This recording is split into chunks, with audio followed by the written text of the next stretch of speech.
sitwasyon ngayon ay ibang-iba sa dati. Ang panahon ngayon ay isang buhay na nilalang, patuloy na gumagalaw, patuloy na umaandar, patuloy na sumusulong, patuloy na umuunlad, patuloy na nag-iiba, patuloy na nagbabago. Walang katapusang posibilidad, di matapos-tapos na oportunidad. Sa kabila nito, tila kadikit na ng tao ang kanyang pananampalataya. Isang anino, gabay palapit sa nagdarang. Isang magandang halimbawa nito ang debosyon ng mga tao kay Apu sa Angeles City, Pampanga. Apong Mama Kalulu, ang milagrosong imahe, ay dinadayo pa ng mga tao mula sa iba't ibang lugar. Isang simbolo ng malakas na pananampalataya.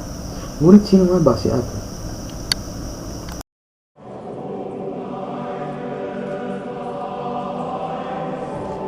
Nagsimula ang debosyon ng mga tao kay Santo Entierro, Santo Sepulcro o mas kilala bilang Apong Mama Kalulu noong 1829 nang ipaukit ng dating kura paroko ng Angeles na si Father Macario Paras ang imahe nito kay Buenaventura. Noong 1872, inilipat ang imahe ng The Dead Christ who bestows mercy beyond the grave o si Apong Mama Kalulu sa simbahan.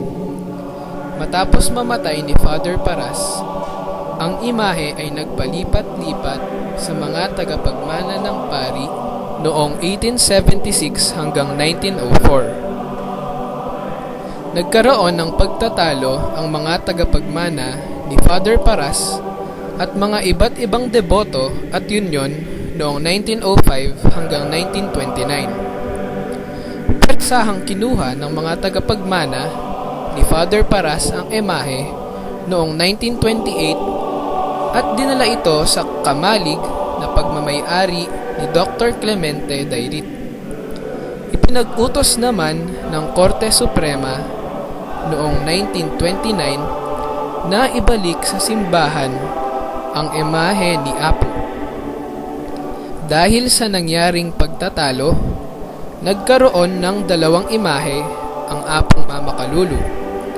Ang orihinal ay nasa Holy Rosary Parish, habang ang isa naman ay nasa Apu Shrine na dating kamalig na pag-aari ng mga Dairit.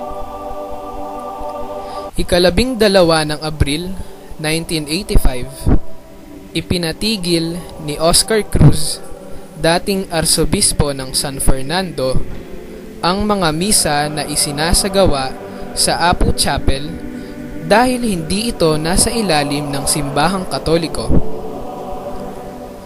Bagamat may kautusan na nagbabawal sa mga religious activities, patuloy pa din ang pagdagsa ng mga deboto sa Apu Chapel noong 1985 hanggang 2010 upang mabisita si Apong Mama Kalulu. Sa kabilang banda, ang Apu ay naging popular din bilang isang divisorya ng Pampanga dahil tuwing Biyernes ay dinudumog ito ng mga tao upang mamili. Pagkatapos ng 15 taon, noong ika-11 ng Hunyo 2010, tinanggal ni Arsobispo Pasiano B. Aniceto ang pinal na utos ng Apu Chapel sa pamamagitan ng Circular Letter 22A at itinalaga niya ang Holy Parish bilang pansamantalang administrator ng chapel. Noong Agosto 15, 2010, 3 obispo na sina Arsobispo Pasiano B. Aniceto, Bishop Pablo David at Bishop Roberto Malyari at iba pang mga miyembro ng pastor ay nagsasamang nagdiwang ng mga pagkatapos ng pag-aangat ng pinal na utos ng Apu Chapel. Iba't ibang mga pagsusumikap ang ginawa upang kunin ang ilang mga bahagi ng kapilya sa pamamagitan ng paglulunsad ng fundraising activity tulad ng paripahan, golf tournament, metro kwadrado para kang Apu.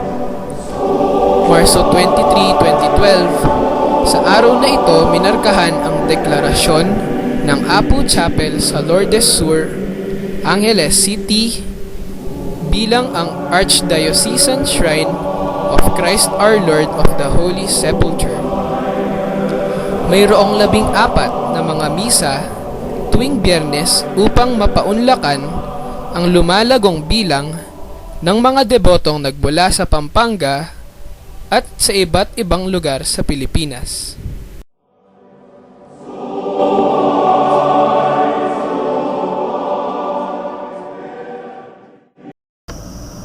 Isang buhay na halimbawa ng kasaysayan ng Apo Shrine at saksi sa mga milagro nito ay si Mang Junior.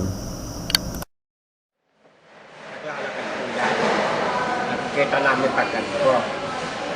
Tapos bakit malilitan ka kung meron ng kumpara na lumalabas kami dito. Ako po yung dati nabilin dito. Tapos lapat ko pato.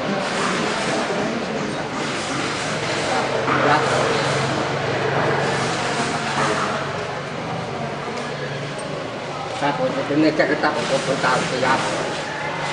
Kaya nagpapatawag ko. Tapos bigyan pa ako ng pera sa Yapo. Isa kayo ko po. Tapos bakit ko na naman sa Yapo doon. Tapos natuala ko ito naman.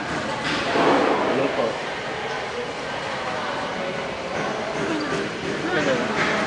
Ano pong pangalan mo? Junior po. Junior? Tapos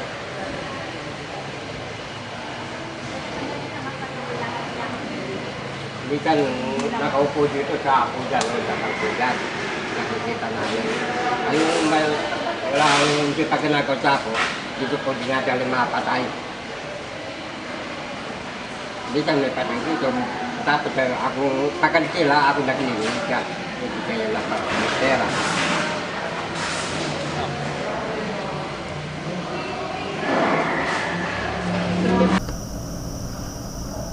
Bukod kay Mang Junior, 4 na deboto na may kanya-kanyang hiling, kanya-kanyang dasal at panalangin ang nakaranas at nakadama na ng milagro ni Apo. Ating pakinggan ang kanilang kwento. Katagal na kami pumapasok dito. 13 pa lang ako, nandito na kami. Okay lang naman, kahit na yung buhay namin nagbago. Dati, masyadong dapang-dapa. Ngayon, okay na. Buwa na pumasok kami dito. Yun lang. Ako si Lito Baging, 42 anyos.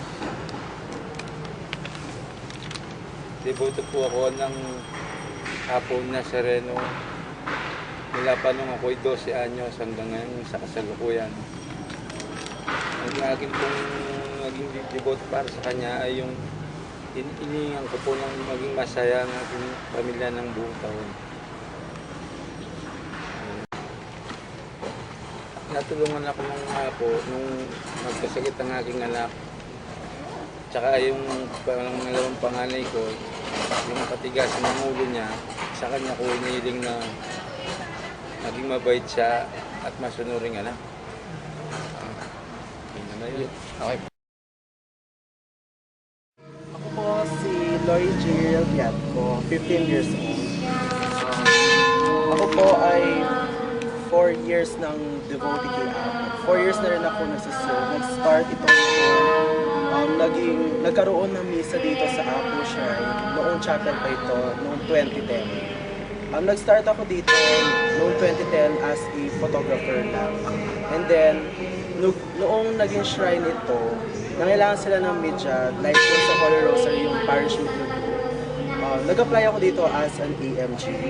Dati member lang, but this year, ako yung president nila.